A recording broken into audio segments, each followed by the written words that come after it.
The following is a paid advertisement of St. Anthony Hospital Orthopedics. References to any specific product, services, or entity does not constitute an endorsement or recommendation by St. Anthony Hospital, Carroll Broadcasting, or its advertisers. The views expressed by the host or guests are their own, and their appearance on the program does not imply an endorsement of them or any entity they represent.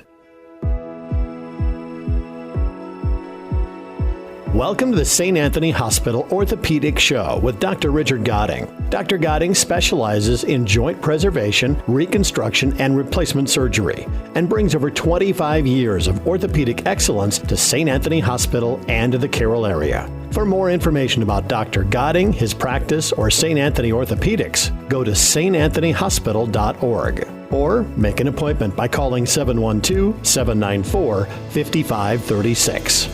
Good Sunday morning, Iowa. This is Dr. Rick Godding, and thank you for spending some time with me here this morning. So, last weekend, being the weekend of February 2nd, or February 1st, however you want to look at it, I had, it was more volleyball. My daughters are playing club volleyball, and for any of you who are in the know, you'll know that means a lot of travel. And we were in Cedar Rapids. The weekend before, we were in Bettendorf. And we still got a few other places to go. We got to go back up to the Wisconsin Dells, which, if you haven't been to the Wisconsin Dells, you can go to the Wisconsin Dells, and it's kind of cool because it's exactly the same as it was when I was a kid, like exactly the same, like the same buildings and the same roller coasters, it looks like. It's a very kitschy place.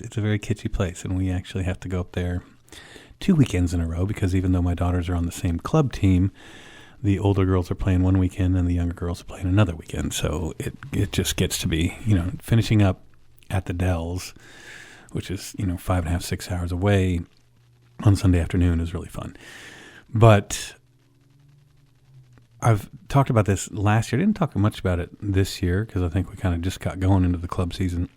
But what I really like about club volleyball is you get into these places and there's just, hundreds and hundreds of young girls who are in families who are prioritizing them and their well-being. And it's a good, the girls on the team, their parents, they're there taking care of them and they're making sure that they're healthy and they're, it's just, and, I'm sure every volleyball family's not perfect or anything like that, but you kind of select for parents who are engaged with their kids, whose kids are mostly what I've seen, very polite.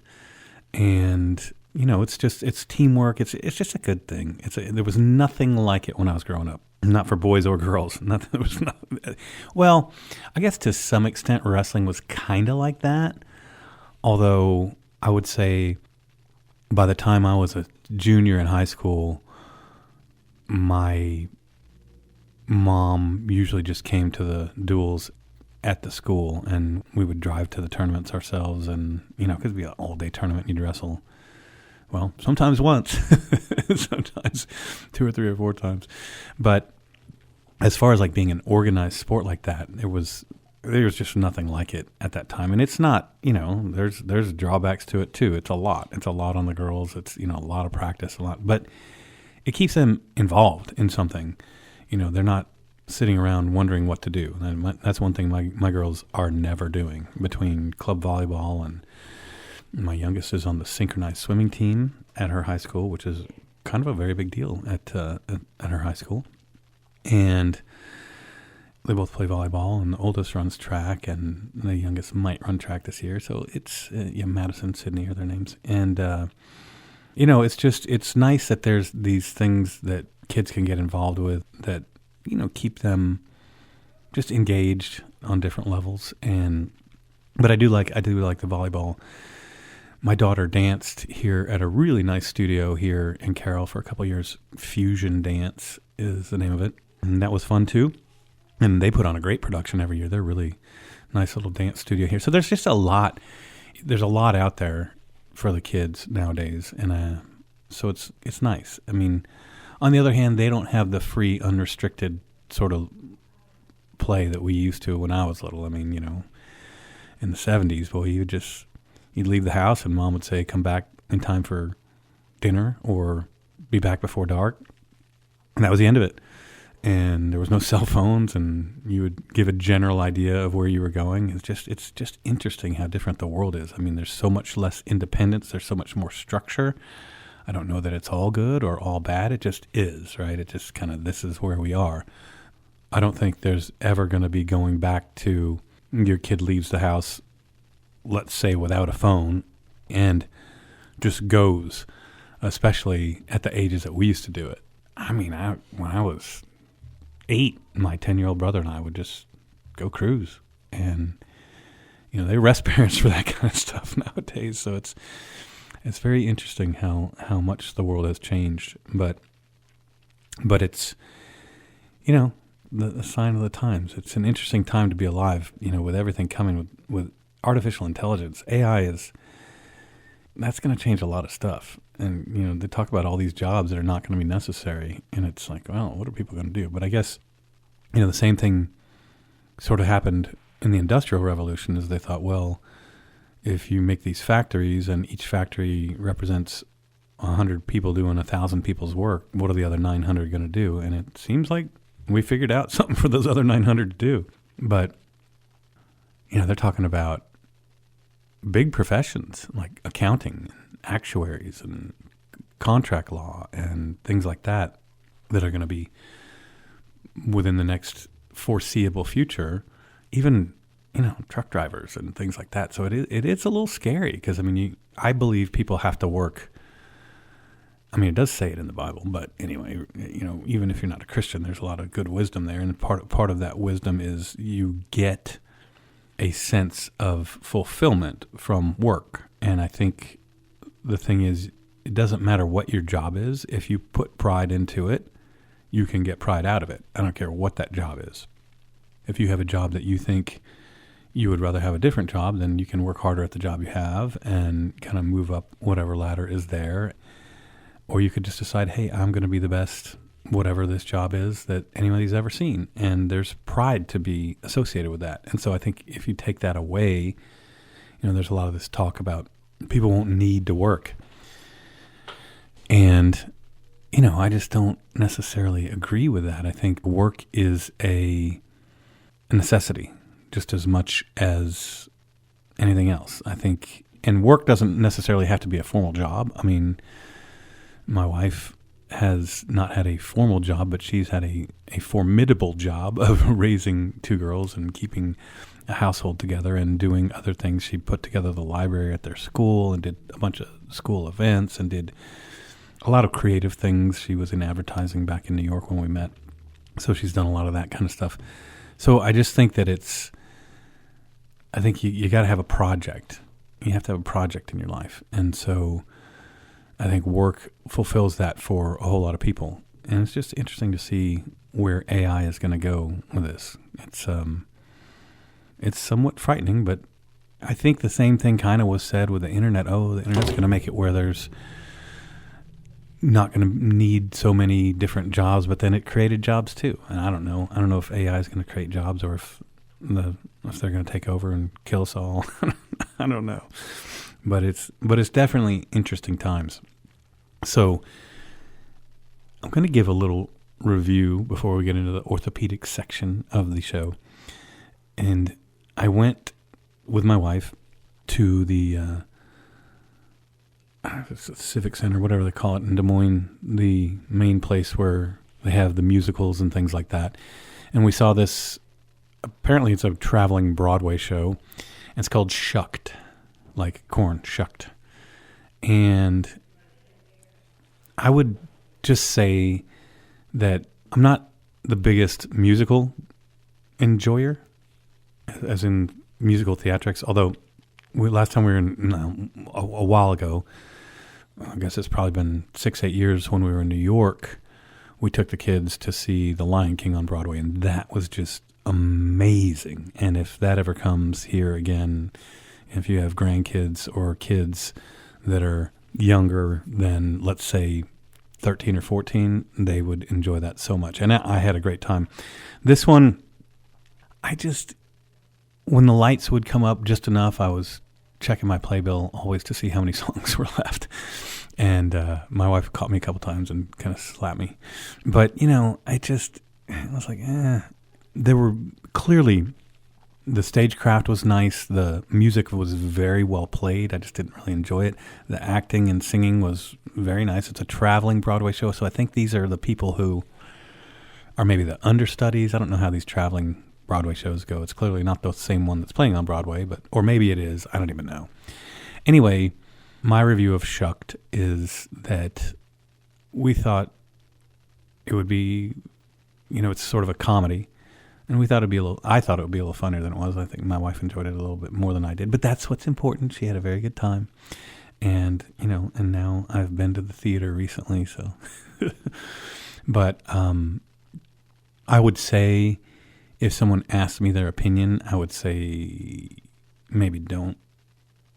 Unless you're really into musicals. Unless you like, man, I got to see every musical. Then maybe you'll see it. But I wouldn't make a special trip. And, again, not to criticize. It was very well done. I just didn't really enjoy it. So, enough of that. On to orthopedics. So, last couple of weeks I've talked about sort of where we are today in knee replacement in 2025. And so I kind of want to talk about some advances in shoulder surgery that are either here or coming this year, promised to be coming this year.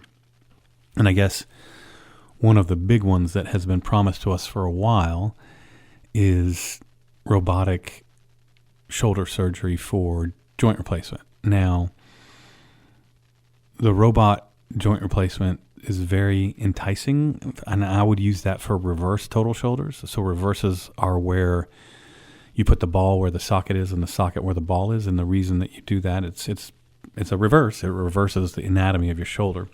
The reason you do that is if you have a large rotator cuff tear that's not fixable and you have some arthritis, or if you have a large rotator cuff tear that's not fixable and your humeral head has kind of risen up above your shoulder socket a little bit, still within the girdle of the shoulder, as it's called, but is displaced out of the socket a little northward towards your head, then your really only option is to do a reverse total shoulder. If you have a large rotator cuff tear and no arthritis and the cuff tear is not fixable, we can do the superior capsular reconstruction, which I've talked about, and I'll talk about what's new with that too. But with the reverse total shoulder, the thing about the robot that will be nice is it'll be able to target the center screw and the reaming on the glenoid or the socket part.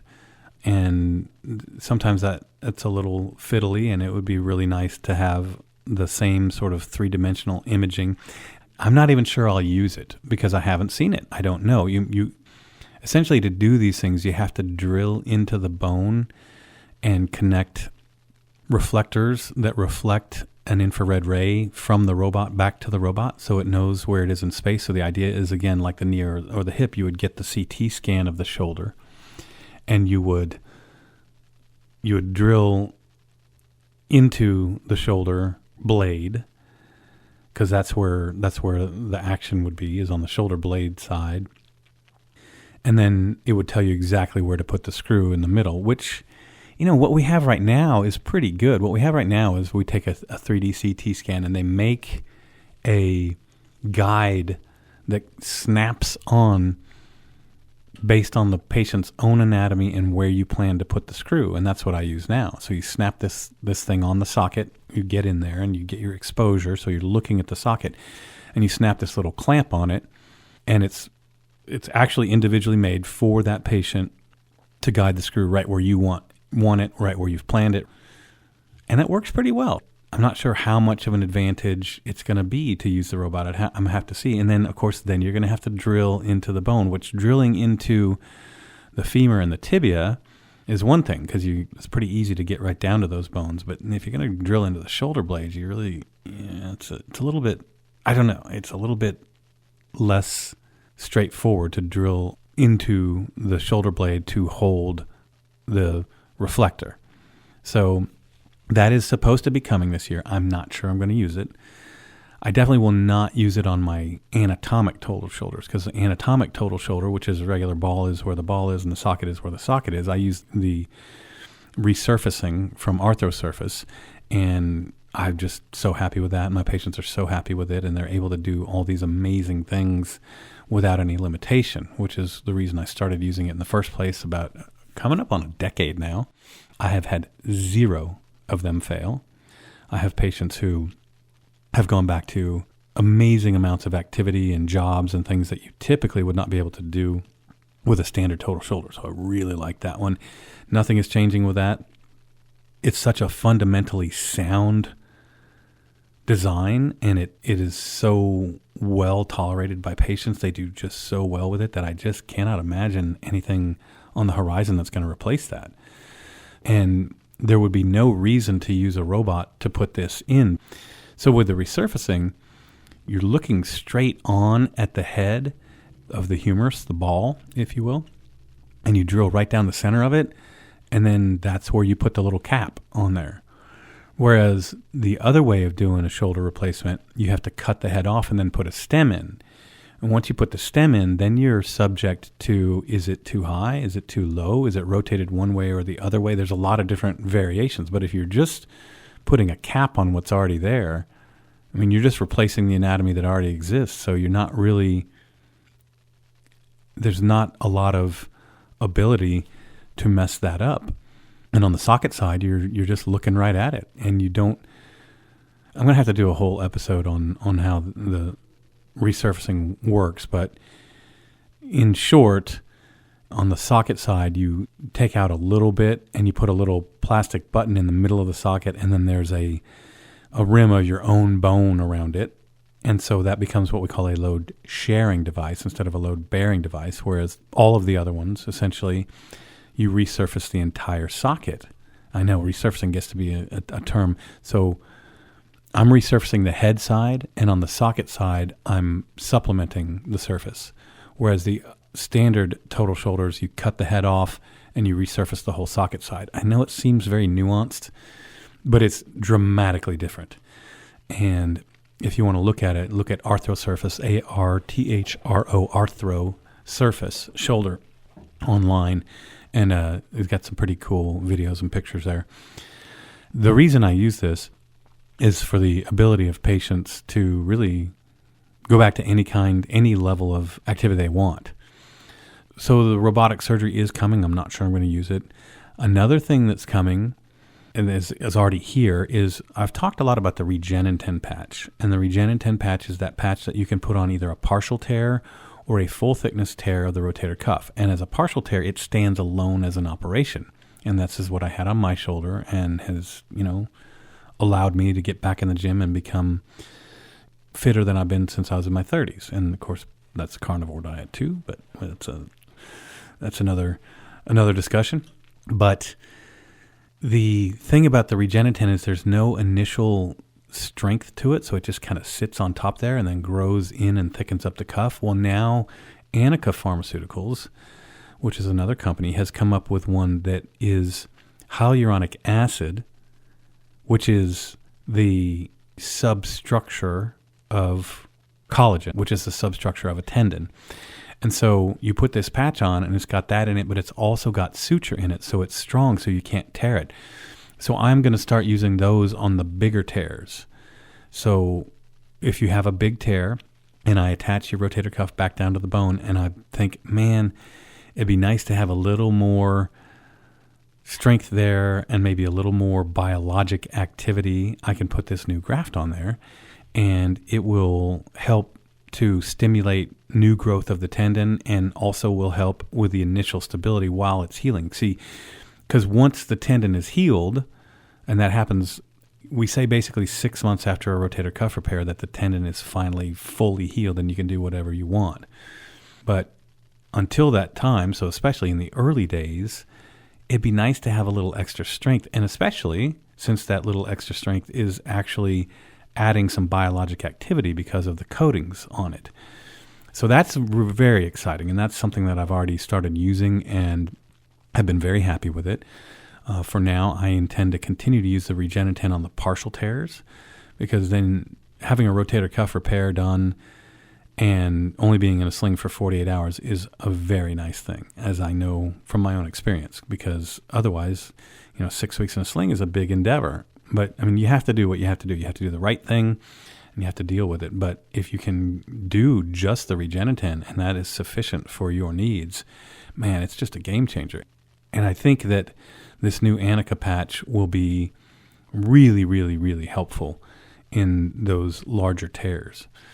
So that's another thing that's kind of new this year, and it seems I talked a little bit too much about volleyball, and so we can't get into all that much more on the shoulder. I'll have to continue that next week. But yeah, there's a little bit of what's new in shoulder surgery in 2025, and I'll continue on with that next week. And I hope everybody stays warm and has a wonderful week, and I'll see you next week, and just have a blessed week, Iowa. This has been the St. Anthony Hospital Orthopedic Show with Dr. Richard Godding. For more information about Dr. Godding, his practice, or St. Anthony Hospital Orthopedics, go to www.santanthonyhospital.org or make an appointment by calling 712-794-5536.